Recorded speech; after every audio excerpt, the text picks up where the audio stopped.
Bonjour, voici une des fonctions avancées du logiciel Screen Recorder.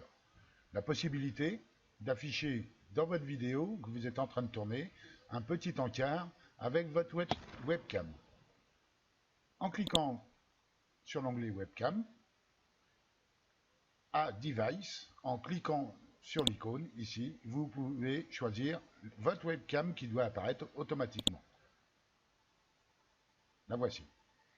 Donc, nous avons bien, ici, vous avez une jolie moto, mais si je bouge ma webcam, voilà, vous voyez bien que c'est une webcam. Certains s'en servent, par exemple, pour montrer leur visage dans un coin de la vidéo pendant leur tuto. Donc, pour ce faire, alors ici, bien entendu, vous pouvez inverser horizontalement, verticalement. Je vois pas l'intérêt, mais bon. Donc, si j'inverse, voilà ce que ça donne. À l'envers, à l'endroit. Ces deux cases servent pour l'affichage dans la vidéo et pour l'affichage en direct. C'est-à-dire que moi, de mon côté, je vois ce que je filme ou ce que je tourne, si vous voulez, et je vois aussi le petit encart de la vidéo, de la webcam.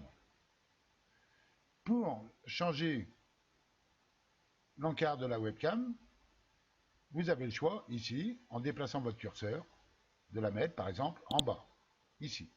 Donc, je l'obtiens ici. Si je veux la mettre en bas à droite, je vais cliquer ici, pour l'avoir en bas à droite. L'utilité, montrer votre visage, par exemple. Bon, ça n'est pas mon cas. C'est vous qui décidez de l'afficher ou pas.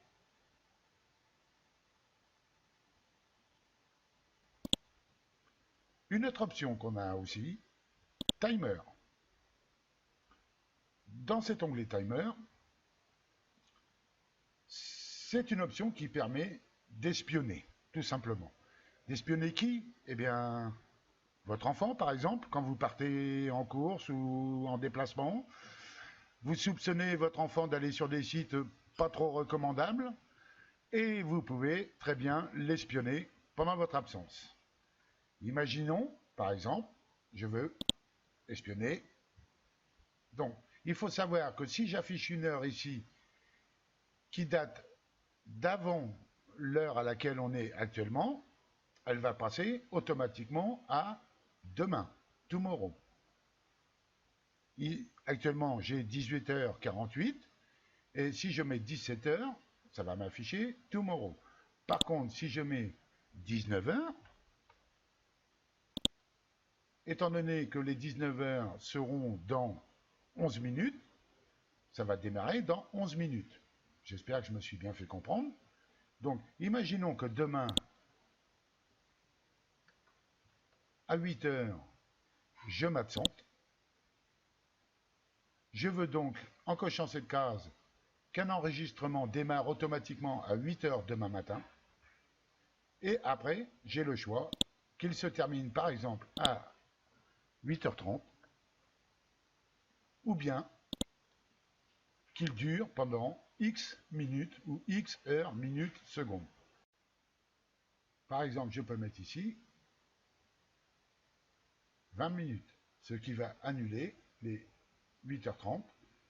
Votre vidéo s'arrêtera à 8h20, c'est-à-dire 20 minutes plus tard. Vous pouvez ici décider d'une action à la fin de l'enregistrement en cliquant sur ce bouton, soit démarrer un nouvel enregistrement, émettre un bip sonore, bloquer l'écran, quitter le programme, bloquer l'écran et quitter le programme, déconnecter l'utilisateur ou fermer l'ordinateur. N'oubliez pas,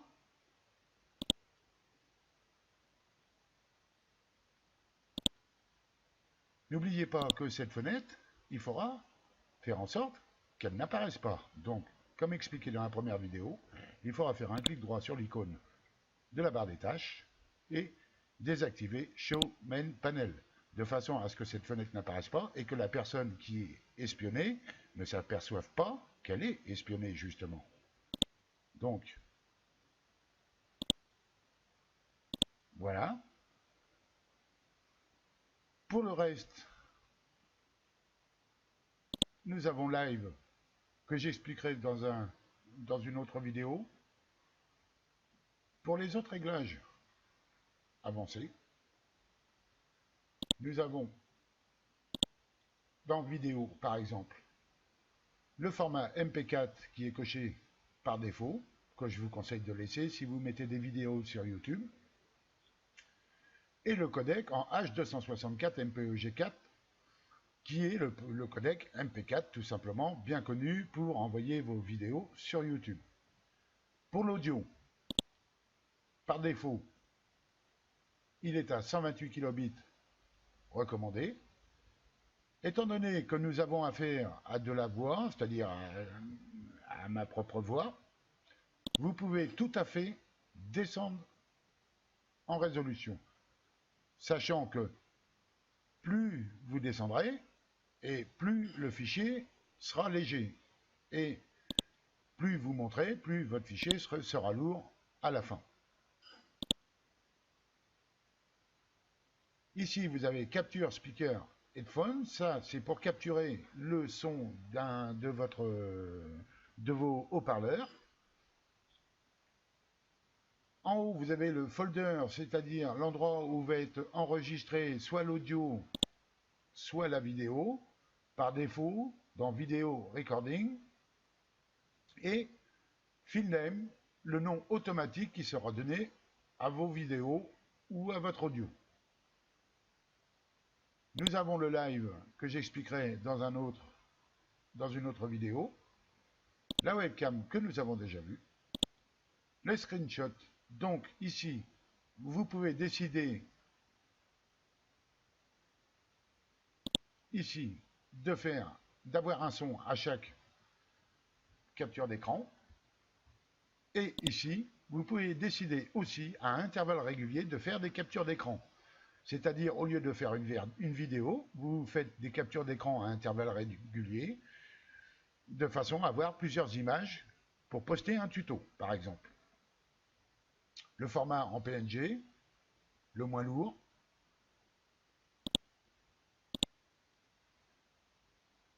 Le logo, nous avons déjà vu tout ça.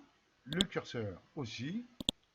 Les raccourcis clavier. Donc ici, nous avons les raccourcis clavier pour démarrer ou stopper un enregistrement. Par défaut, F8, c'est-à-dire quand vous allez appuyer sur la touche F8 de votre clavier, ça va soit démarrer une vidéo, soit l'arrêter. Pour mettre en pause et reprendre l'enregistrement, ce sera les touches CTRL F8 ensemble. Pour prendre une capture d'écran d'une fenêtre, par exemple, ce sera F9. Vous pouvez tout à fait mettre un raccourci ici pour arrêter ou redémarrer votre microphone. Ici, nous avons le U, mais vous pouvez le changer en cliquant dans cette fenêtre et, par exemple, si je mets le 1 du clavier numérique, ici, en cliquant sur 1, j'annule le micro, je l'éteins ou je le rallume. Voilà. Et pour finir, vous avez la possibilité de mettre votre webcam en route avec la touche F10. Si je clique sur la touche F10, vous allez voir apparaître la webcam en bas à droite. Voilà, ce sera tout. Si vous avez des questions, vous pouvez passer par le forum.